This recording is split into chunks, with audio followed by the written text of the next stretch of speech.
महाराष्ट्र सरकारचं आणि महायुतीचं हे राज्यातील शेताभातामध्ये राबणाऱ्या शेतकरी मायमाऊलीच्या वतीनं मनापासून हार्दिक अभिनंदन करतो आणि देवाभाऊच्या सरकारनं एक ऐतिहासिक निर्णय या महाराष्ट्रामध्ये शेतकरी मायमाऊलीच्या दृष्टीने घेतला गेलेला आहे। महिला सक्षमीकरण धोरण हे विधेयक विधानसभेनं सभागृहानं बहुमतानं या ठिकाणी पारित केलेले आहे। निश्चितच 1985-86 ला लक्ष्मी मुक्तीचा कार्यक्रम शेतकऱ्यांचे भाग्यविधाते आदरणीय शरद जोशी यांनी हातामध्ये घेतलेला होता आणि गावगाड्यातल्या माईमाऊलीच्या नावानं अनेक शेतकऱ्यांनी जमिनीचा हिस्सा केलेला होता। शरद जोशींचा विचार खऱ्या अर्थानं साक्षात उतरण्याचं व पुढे घेऊन जाण्याचं काम देवाभाऊ यांनी केलेलं आहे आणि म्हणून मी महाराष्ट्रातल्या शेताभातात राबणाऱ्या मायमाऊलीच्या वतीनं देवाभाऊंचं मनापासून हार्दिक अभिनंदन करतो। या राज्याचे महसूल मंत्री आदरणीय चंद्रशेखर बावनकुळे साहेब यांनी शेतकऱ्यांच्या बाबतीमध्ये एक महत्वाचा निर्णय घेतला।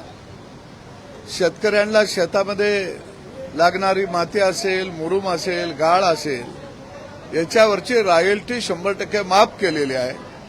त्यामुळं सरकारच्या जाचातून खऱ्या अर्थानं राज्यातल्या शेतकऱ्याला मोकळा श्वास घेण्याचं एक ऐतिहासिक धोरण या ठिकाणी चंद्रशेखर बावनकुळे साहेबांनी आणलं आणि सभागृहामध्ये त्याची घोषणा केली। मी राज्यातील कोट्यावधी शेतकऱ्याच्या वतीनं आदरणीय बावनकुळे साहेबांचं सुद्धा मनापासून हार्दिक अभिनंदन करतो। एकूणच मान्सून चालू झालेला आहे, कुठेतरी बोगस बियाणे असतील किंवा त्याचा देखील सुळसुळाट पाहायला मिळतो, आज देखील लक्षवेधी होती, काय या संदर्भात माहिती? सभागृहामध्ये लक्षवेधीच्या माध्यमातून बोगस बियाणं, बोगस खतं या संदर्भामध्ये लक्षवेधी मांडली गेलेली होती।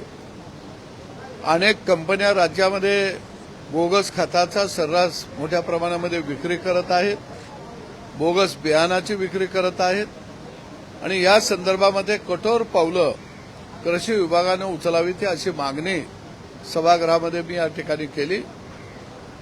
दुसऱ्या बाजूला HT-BT कपाशीचं बियाणं, हे बियाणं मोठ्या प्रमाणामध्ये शेतकरी खरेदी करून त्याची पेरणी करत आहे, परंतु अनेक शेतकऱ्यांच्यावरती गुन्हे दाखल केले जात आहेत। जवळजवळ विदर्भामध्ये 80% कपास हा HT-BT बियाणाचीच पेरणी केली जाते, परंतु राज्याचे कृषी राज्यमंत्री यांनी ह्या बियाणावरती बंदी आहे आणि आम्ही शेतकऱ्यांच्यावरती कारवाई करू अशा पद्धतीचं वक्तव्य सभागृहामध्ये केलं।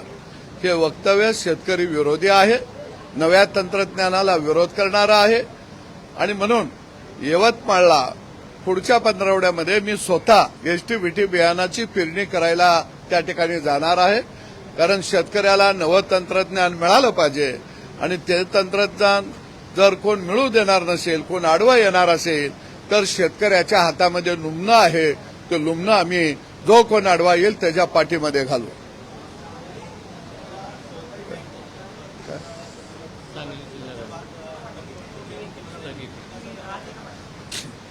राज्याच्या मुख्यमंत्र्यांचं मी विशेष अभिनंदन करतो की सांगली जिल्हा मध्यवर्ती बँकेवरती खऱ्या अर्थानं प्रशासक आणणं अत्यंत गरजेचं आहे. सांगली जिल्ह्यातल्या या जिल्हा मध्यवर्ती बँकेमध्ये संचालकांनी आपल्याला कर्ज मोठ्या प्रमाणामध्ये त्या ठिकाणी बँकेमधून उचल केलेली आहे. संचालकांनी बँक वाटून खाल्लेली आहे. अनियमित कर्ज वाटपमध्ये मोठ्या प्रमाणामध्ये आहे. बँकेमध्ये कोट्यावधी रुपयाचा भ्रष्टाचार या संचालक मंडळानं केलेला आहे. आणि म्हणून आत्ता 4 महिन्यानं जिल्हा मध्यवर्ती बँकेच्या निवडणुका होणार आहेत. आणि असं असताना बँकेनं नोकर भरती करण्याचा घाट घातला आणि यामधून मोठ्या प्रमाणामध्ये भ्रष्टाचार होणार होता. कारण जी कंपनी परीक्षा घेणार होती आणि ती परीक्षा झाल्यानंतर 10 गुण देण्याचा अधिकार चेअरमन यांनी आपल्याकडे राखून ठेवलेला होता. म्हणजे पास होणारा मुलगा नापास करण्याचं काम खऱ्या अर्थानं या बँकेच्या माध्यमातून संचालक मंडळ करणार होतं. आणि म्हणून राज्याच्या मुख्यमंत्र्यांनी या नोकर भरतीला स्थगिती दिलेली आहे. मी निश्चितपणानं या ठिकाणी आदरणीय मुख्यमंत्र्यांचंही अभिनंदन करतो की जे अभ्यासू होतकरू मुलं आहेत त्यांना भविष्यामध्ये संधी मिळेल.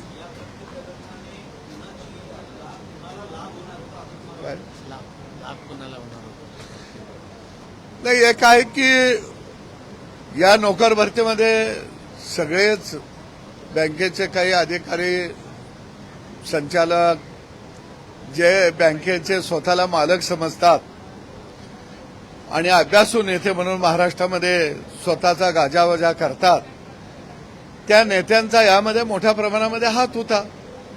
आणि निश्चितपणानं हे वाहत्या गंगेमध्ये घोडं घेऊन न्हायला निघालेले होते. परंतु ही वाहती गंगा सामान्य जनतेची आहे. तुम्हाला घोड्यासकट न्हाता येणार नाही हे या निर्णयातून आता स्पष्ट झालेलं आहे.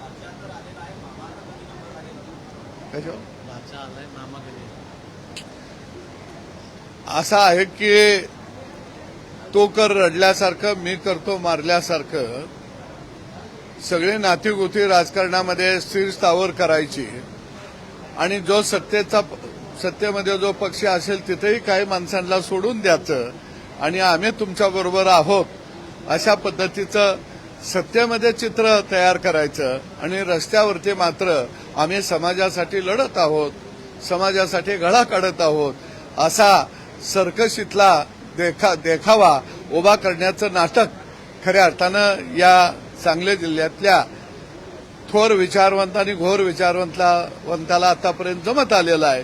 पण हे महाराष्ट्रातल्या सगळ्याच राजकीय पक्षाच्या नेत्यांनी ओळखलेलं आहे.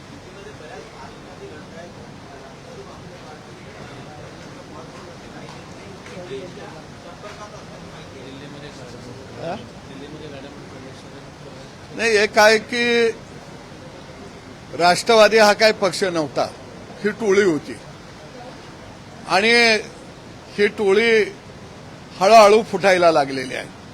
बऱ्याच अंशी ती फुटलेली आहे आणि या टोळीला अलिबाबाची गुहा आता आपल्याला मिळेल का या दिशेनं कुठं हातपाय मारायला येतात का या दृष्टीनं आता ते प्रयत्न करत आहेत.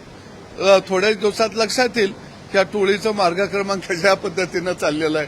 पण मी निश्चितपणानं महायुतीतल्या आमच्या सगळ्या नेत्यांना सांगेन की या टोळीपासून सावध राहा.